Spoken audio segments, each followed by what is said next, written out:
অভাবের সংসারে থেকে গৃহিণীরা প্রতি মাসে কিভাবে 5,000 টাকা সঞ্চয় করবে তারই 4টি টিপস আজকে তোমাদের সাথে শেয়ার করব। এই গোপন 4টি টিপস যদি তোমরা তোমাদের সংসারে একবার অ্যাপ্লাই করো, দেখবে তোমরা কিন্তু খুব সহজে 5,000 টাকা সঞ্চয় করতে পারবে। তোমাদের রোজগার যাই হোক, এখান থেকে কিন্তু তোমাদের রোজগারও বাড়বে আর তার সাথে কিন্তু সঞ্চয়টাও হবে। আসসালামু আলাইকুম এভরিওয়ান, কেমন আছেন সবাই? আশা করব যে যেখান থেকে আমার ভিডিওটা দেখছেন প্রত্যেকেই খুব ভালো আছেন আর সুস্থ আছেন। আমরাও কিন্তু বেশ ভালো আছি।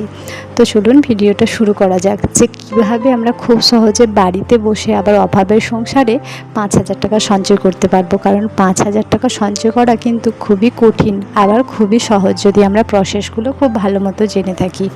কী বলুন তো, সঞ্চয় আমরা সবসময় করতে চাই, কিন্তু আমাদের প্রসেস ঠিকঠাক জানা না থাকার কারণে কিন্তু আমাদের সঞ্চয় হয় না। যে 5,000 টাকা মানে বিশাল ব্যাপার। আবার কিন্তু আপনি যদি এই প্রসেসগুলো, আজকে যে টিপসগুলো আপনাদের সাথে শেয়ার করবো, এগুলো যদি জানেন তাহলে ভাববেন যে হ্যাঁ, ভীষণ ইজি, এগুলো তো আমরাও করতে পারি। হয়তো আপনাদের মাথাতে আসে না যে এইভাবেও কিন্তু সঞ্চয় করা যায়। যেমন ধরুন, প্রথম পয়েন্টটা তাহলে বলি। প্রথম পয়েন্ট হলো আগে সঞ্চয়, তারপরে কিন্তু খরচ। আমরা কি করি বলুন তো, আমরা মাসের শেষে যখন বেতন পাই বা মাসের শুরুতে যখন বেতন পাই, বা যারা ধরুন সাপ্তাহিক পেমেন্ট পায়, কেউ মানে প্রতিদিনের রোজগার পায়, মানে আজকে আমি কাজ করলাম, আমার আজকেই পেমেন্ট দিয়ে দিল, এরকমও অনেক মানুষ আছে যাদের মানে একদম সামান্য ইনকাম আর কি। তো এভাবেও হয়। তো আমরা যখনই কিন্তু আমাদের পেমেন্টটা পাবো, তখনই সাথে সাথেই কিন্তু আমাদেরকে আগে সঞ্চয় করে নিতে হবে। আমার ইনকাম তাতে যতই হোক না কেন, আমি একটা সঞ্চয় যেটা আমার, সেটা আমি আলাদা সাইডে রাখবো। বাকি টাকাটা দিয়ে কিন্তু আমি সংসার খরচ করব। আর এই যে খরচটা করব, খরচটাও কিন্তু আমাকে ভাগ করে নিতে হবে, যে আমার ইমার্জেন্সি পারপাসে আমি কত রাখবো, ডেলি যে সংসার খরচ তার জন্য কত রাখবো, তারপর হচ্ছে আমার স্কুল টিউশন যদি থাকে বাচ্চাদের, তার জন্য কত রাখবো। এটা কিন্তু আমাদেরকে একদম প্রথম থেকেই কিন্তু সিলেক্ট করে নিতে হবে। দ্বিতীয় পয়েন্টটা হলো আমাদের গ্রসারি, সবজি বাজার, মাছ মাংস, এগুলো কিন্তু আমাদেরকে পাট করে কিনে নিতে হবে। যেমন ধরুন, এই সমস্ত জিনিসগুলো সবসময় হাট থেকে কিনবেন। যেমন হচ্ছে সবজি বাজার তো হাট থেকে করবেনই, তার সাথে কিন্তু গ্রসারিরও বিভিন্ন রকমের যে ডাল আমরা কিনি, লঙ্কা গুঁড়ো, হলুদ গুঁড়ো, এই সমস্ত মশলাগুলো কিন্তু হাটে পাওয়া যায়। আর হাটে দেখবেন দোকানের থেকে কিন্তু তুলনামূলক দামটা অনেকটা কম হয়, তো ওখান থেকে নিতে পারেন। আবার দেখবেন অনেক সময় শপিং মলে কিন্তু কম দাম হয়, যখন দেখবেন বাই ওয়ান গেট ওয়ান থাকে। ডাল চালের দামও কিন্তু অনেক সময়তে দেখা যায় যে কম নেয়। এগুলো কি বলুন তো, একটু আপনাকে ঘুরে ঘুরে কষ্ট করে করতে হবে, কারণ কষ্ট করে করলে তবেই আপনি সেখান থেকে দুটো পয়সা সঞ্চয় করতে পারবেন, না হলে কিন্তু পারবেন না। আর হাট থেকে সবজি কিনলে কিন্তু আমরা একদম টাটকা তাজা সবজিটাও পাই, আর দামটাও বেশ একটু কম হয়। এটা আপনাকে কিন্তু একেবারে নিয়ে চলে আসতে হবে। হয়তো এক সপ্তাহের মতো নিয়ে চলে এলেন, এক সপ্তাহ নিয়ে এসে সেটা ফ্রিজে স্টোর করে রেখে দিলেন। এখন তো সবার বাড়িতেই কম বেশি ফ্রিজ থাকে, তো ফ্রিজে এই জিনিসগুলো স্টোর করে রেখে দেবেন। দেখবেন এই জায়গা থেকে আপনারা অনেকটা টাকা কিন্তু সাশ্রয় করতে পারবেন। এছাড়াও বাচ্চাদের পড়াশোনার ক্ষেত্রে যদি আপনি বাড়িতে স্পেশাল পড়ান, দেখবেন সেখানে টাকাটা কিন্তু অনেকটা বেশি লাগে। আপনি যদি ব্যাচে দিয়ে দেন, সেখানে দেখবেন খরচটা অনেকটা কম। অনেক জায়গাতেই দেখবেন হয়তো কারো একটা বাড়িতে পড়াতে এসেছে, যেখানে 5-7টা ছেলে একসাথে পড়ে, এখানে কিন্তু পড়াটাও বেশ ভালো হয়, আর তার সাথে সাথে কিন্তু খরচটা অনেকটাই কম লাগে।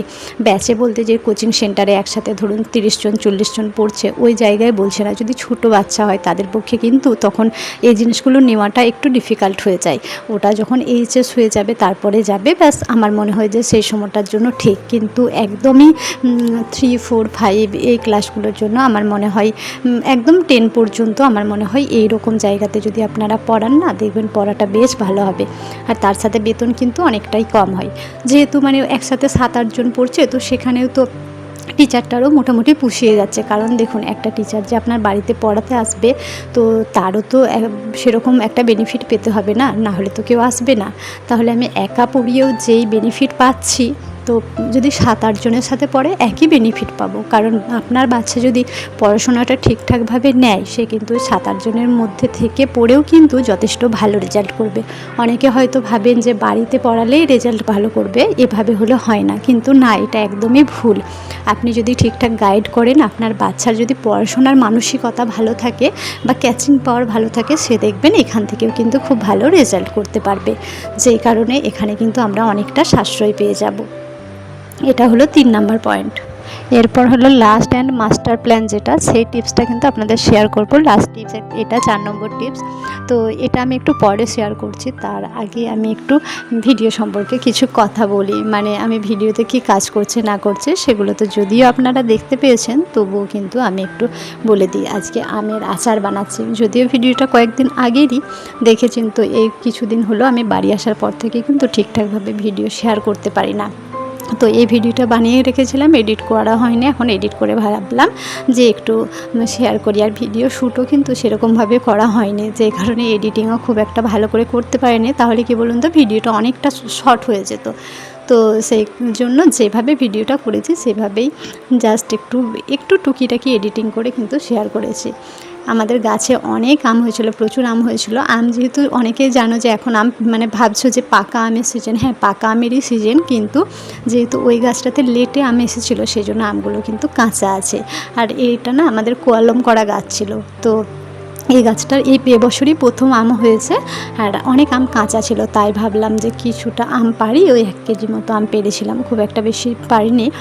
যে কীরকম হবে না হবে অল্প কিছু পেরে আচার বানিয়ে রাখি, তো পরে খাওয়া হবে। কি বলুন তো, এই আমের সিজনটাতে কিন্তু আমরা প্রচুর পরিমাণে আম খেতে পারি। তারপরে কিন্তু এই আচার দিয়ে কিন্তু আমাদের কাজ চালাতে হয়।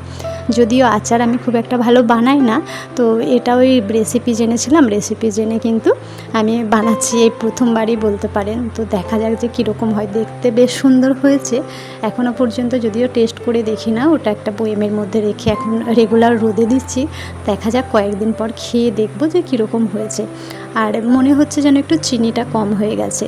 মানে এখন হয়তো দেখে আপনারা বুঝতে পারছেন না, যখন ফাইনাল হয়ে গেছে, আমি যখন কৌটোর মধ্যে ভরেছি না, মনে হচ্ছে চিনিটা যদি আরেকটু দিতাম তাহলে একটু বেশ রসটা ভালো থাকতো আর বেশ ভালো লাগতো হয়তো খেতে।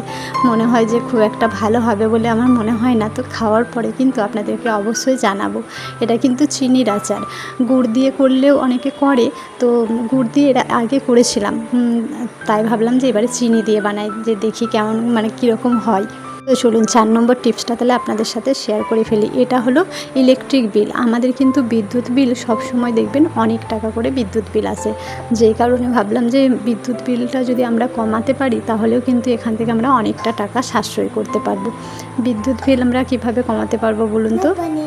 যেমন ধরুন আমরা অনেক সময় বেশি বিদ্যুৎ কিভাবে খরচ করি, হয়তো আমরা ফোনে চার্জ দিয়েছি, চার্জ দেওয়ার পরে কিন্তু আমরা হয়তো ফোনটা খুলে নিয়েছি, চার্জের সুইচ কিন্তু অন করাই আছে।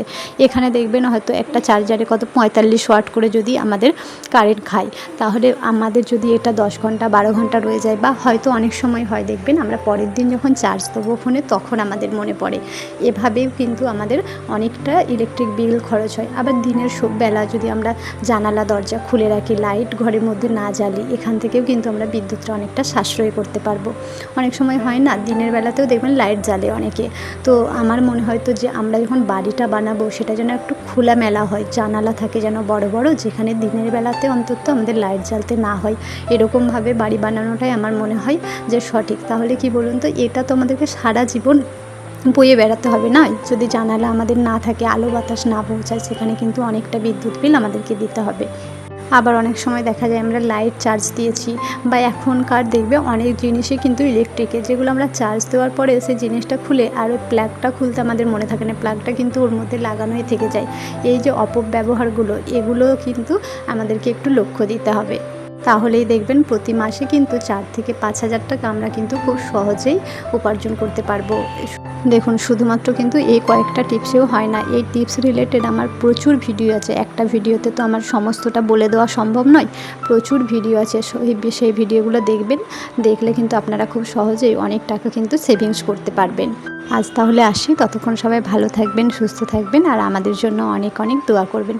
দেখা হবে আবার একটা সুন্দর টিপসের ভিডিও নিয়ে। আল্লাহ হাফিজ।